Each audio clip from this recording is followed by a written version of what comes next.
আসসালামু আলাইকুম। সবাই কেমন আছেন? আশা করছি সবাই খুবই ভালো আছেন। আমরাও আলহামদুলিল্লাহ আপনাদের সবার দয়ায় অনেক অনেক ভালো আছি।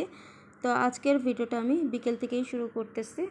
তো আজকে সারাদিন বৃষ্টি হয়েছে। তো বিকেলের দিকে আসলে বৃষ্টি ছিল না, তেমন একটা গুঁড়ি গুঁড়ি হচ্ছিল। তো রাস্তায় কিন্তু কাদা জমে আছে। তো বিকেলে যেহেতু বৃষ্টি হয়েছে সারাদিন, তো এখন একটু পাস্তা জাতীয় কিছু খেতে ইচ্ছে করতেছে নাস্তাতে। তো এই জন্য আজকে পাস্তা রান্না করব। তো এখানে ম্যাকারনির যে মিক্স পাস্তা, তো সেই পাস্তাটা আজকে রান্না করব। আর এর সাথে মশলাও আছে 1 প্যাকেট। আর এই যে এখানে সবজিগুলো কেটে রাখা হয়েছে। এখানে আলু আছে, গাজর আছে, পেঁয়াজ, কাঁচামরিচ আর রসুন সব কিছু কেটে রাখা হয়েছে। আর আজকে পাস্তাটা আমার হাজব্যান্ড রান্না করবে। তো হাজব্যান্ডের রেসিপিটি আজকে আপনাদের সাথে শেয়ার করব। তো এখন পাস্তাটা সেদ্ধ করব। তো এখানে গরম পানির মধ্যে পাস্তাটা দিয়ে দিলাম। এবার পাস্তাটাকে এই গরম পানির মধ্যে 5 থেকে 6 মিনিটের মতো ভিজিয়ে রাখবো। তো আজকে পাস্তাটা কিন্তু চুলায় সেদ্ধ করব না, গরম পানির মধ্যে ভিজিয়ে তারপর এটাকে সেদ্ধ করব। তো এই যে এখন রান্না করতে চলে আসলাম। তো এই যে এখানে চুলা একটা প্যান বসিয়ে তাতে তেল গরম করে নিয়েছে। এখন এর মধ্যে পেঁয়াজ, কাঁচামরিচ, রসুন, সাথে আলু আর গাজরটাও দিয়ে দিল।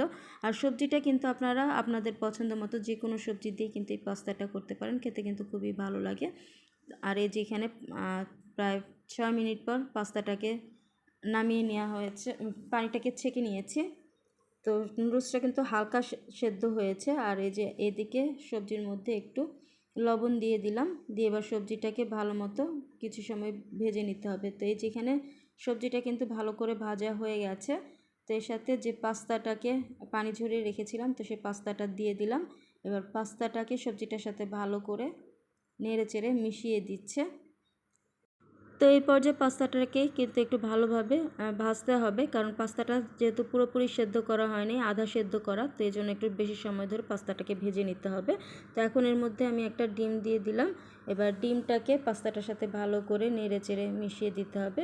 তো আমরা তো সাধারণত ডিমের ঝুড়ি তৈরি করে নিই, বা ডিমটাকে আলাদাভাবে ঝুড়ি করে তারপর অ্যাড করি। তো এখানে একবারেই ডিমটা দিয়ে দিয়েছি। তো এবার ডিমটাকে ভালো করে নেড়েচেড়ে মিশিয়ে নেওয়ার পরে এরপর এখানে মশলা দিয়ে দিলাম। তো এখানে 1 প্যাকেট আছে ম্যাকারনির মশলা, আর আরেক প্যাকেট আছে আমরা যে ম্যাগি খাই, তো ম্যাগির মশলা।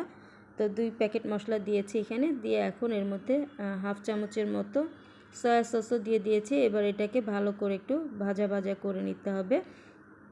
তো এইদিকে কিন্তু আমার পাস্তাটা হয়ে গেছে।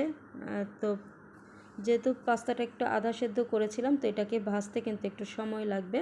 তো সময় দিয়ে এই পাস্তাটাকে ভালো করে ভাজা ভাজা করে নিতে হবে। তো এই যেখানে আমার পাস্তাটা হয়ে গেছে, তো এবার আমি পাস্তাটা চুলাটা অফ করে দিলাম। তো এবার আমি এটাকে সার্ভিং প্লেটে সার্ভ করে দিয়েছি। তো এই যে তৈরি হয়ে গেছে আমার হাজব্যান্ডের রেসিপিতে মজাদার পাস্তা। তো এটা খেতে কিন্তু খুবই মজা হয়েছে। তো যাই হোক, এখন আমি আমার পাস্তাটা খেয়ে নিব, আর আমি আমার ভিডিও এখান থেকে শেষ করছি। যদি আমার এই ভিডিওটি আপনাদের ভালো লাগে তাহলে অবশ্যই লাইক, কমেন্ট, শেয়ার করতে ভুলবেন না। তাহলে আজকে এই পর্যন্তই। সবাই ভালো থাকবেন। আল্লাহ হাফেজ সবাইকে।